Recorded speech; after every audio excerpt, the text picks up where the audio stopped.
Home Minister. How many times the LO has met the Honorable Home Minister? I've not had the opportunity Please to meet because I'm if just you are an serious MA. about ILP, how many I know times you have are not serious. How many times have you met? If you all the foreigners traveling to Northeast. In fact, there was a time when the states from the Northeast wanted this restricted area permit, which is required to be availed by all the foreigners traveling to Northeast in order to promote high-end tourism footfall. Because when we are talking about, look at the application of this law.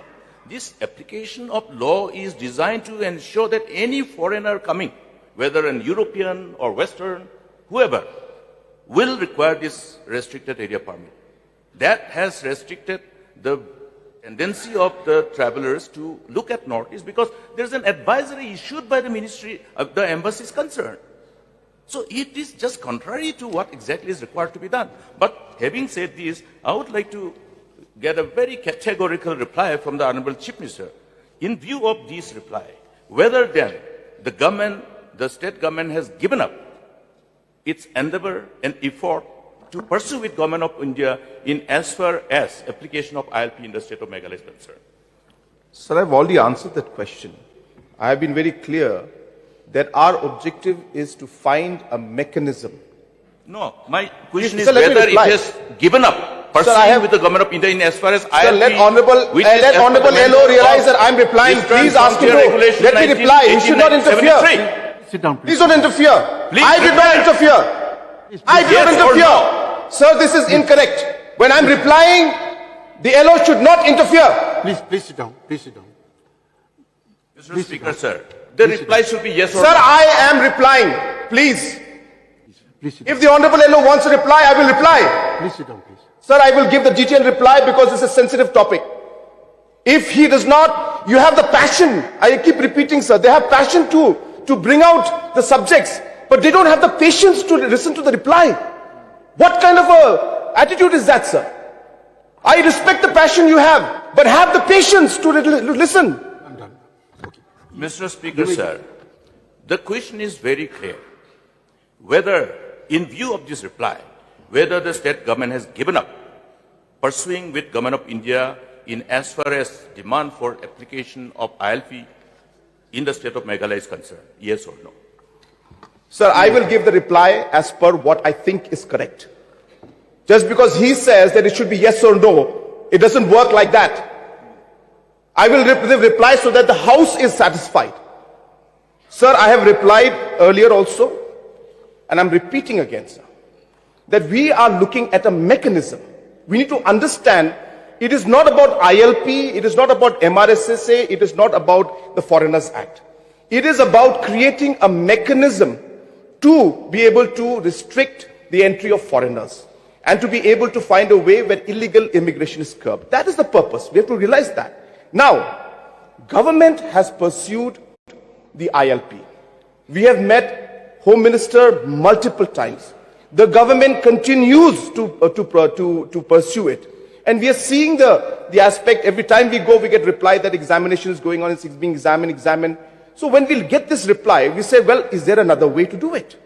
Because objective is, as I said, is to create a mechanism. So if the Foreigners Act can give us this mechanism, then we will pursue this also. So yes, let me reply to the Honorable LO that we are pursuing all possible ways. We are committed to ensure that illegal immigration is curbed. Whether it's ILP, whether it's the Foreigners Act, we will pursue. The earlier governments could have done it, but they did not. Why? Why did they not look at this aspect? Okay, that's enough. It is our government that has done it. Mr. Speaker, sir, I think the reply to my question is actually yes, indirectly. Though the question, he has dribbled it very well, but the understanding is that yes. So, in view of the seriousness of this issue, I would like to remind the House and seek a clarification on this. Whether all other laws which has been enacted by this House, including MRSSA 2016, have we not done the job to an extent possible?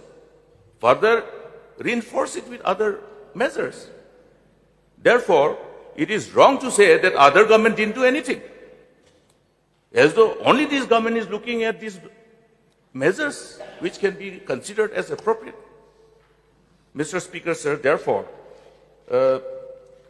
my point is, restricted area permit, how does it actually help? This has been studied by us earlier also. The limitation of this, it only will restrict the foreigners who look at Meghalaya as a destination.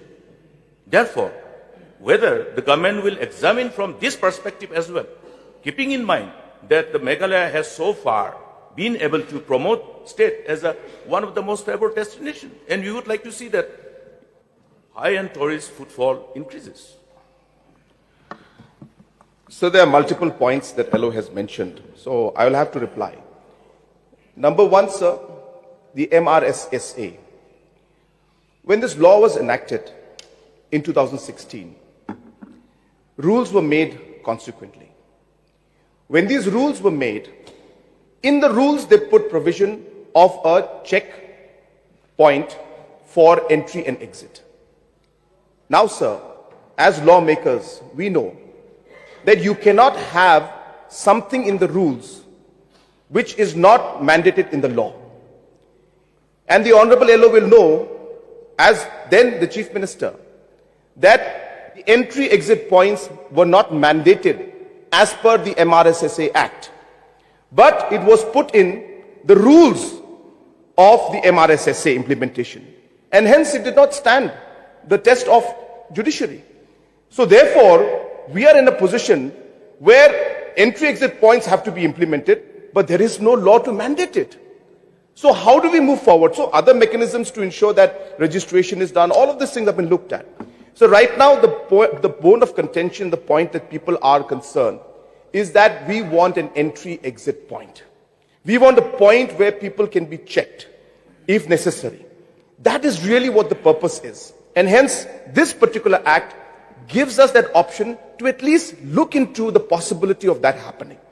Now, so this question came very early in the sense that I've been repeating again and again that we are in the process. I'm not saying that we have come to the conclusion. But because a statement was made and some papers caught it, some individuals started asking many questions. So I'm happy to clarify. But have I come to the conclusion or have we come to the conclusion? Not yet. There's a lot of homework to be done. So we actually are, too early to reply to this kind of question. So I could have simply said that, this is, it's too early to reply, but I felt that it's an opportunity to explain.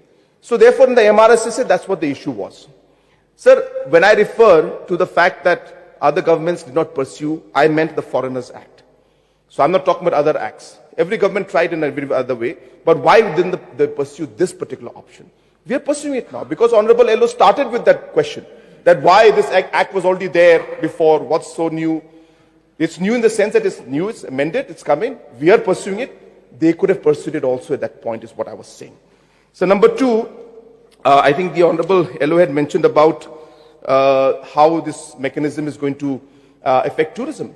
So I think the reply has been in a way answered by our Honorable MLA, Mr. Paul Lingdo, when he said that today technology exists.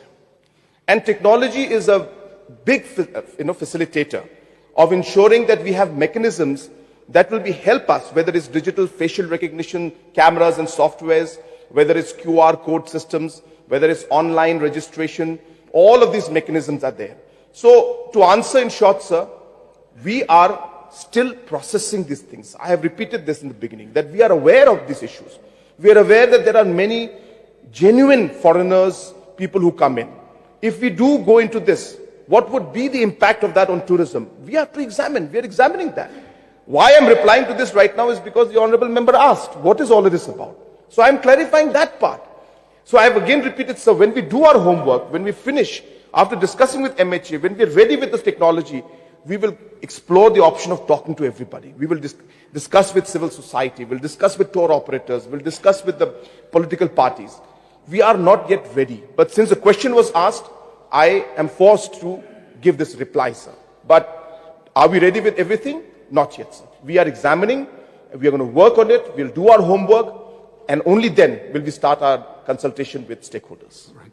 Mr. Speaker, sir, Last question. in course of his reply, is referred to that so-called entry-exit points, which were somehow part of the implementation process of the mandate of MRSSA 2016. This issue also was raised in this August House, wherein the Honorable Deputy Chief Minister has replied to this. What is the contention and observation of the Honorable High Court pertaining to the facilitation center? In fact, that particular observation and direction of the Honorable High Court has been placed on the table of this August House, which is clear indication that the court's contention was that in absence of proper guidelines framed in order to implement this, or rather operationalize this facilitation center, it should be stopped. That is what is the operational part of the order of the court. What is the question, please? So therefore, he has misled the House, saying that this has been completely, MRSSA has completely failed to withstand the scrutiny of judiciary. No, it has not. Sir, I never said that the whole act. Let him. Sir, he's interfered before when I was speaking, sir. So I will replicate that now. I did not say that. He's putting words into my mouth. I have said specifically that the entry-exit gates, that aspect was not in the act, but it was there in the rules. So therefore, anything in the rules should be backed by an act. The provision should be there in the act. It was not there. And hence it becomes difficult for us to implement an entry-exit point in the rules without the provisions being there in the act. That is the whole point, sir. Mr. Speaker, sir. What is the question, please? Therefore, may discussion I long. get a categorical assurance that particular order pertaining to this MRSSA by the Honorable High Court, as the case was disposed of, be placed on the table of the House once again? So we will place that. We will place the specific part, provisions of the rules that were made by the government then, and also the act to show that there is no provision in the act to have any entry-exit points. So we'll put the whole set together and we'll put it on the table of the House. Is Bah Ardent? Somewhere, please.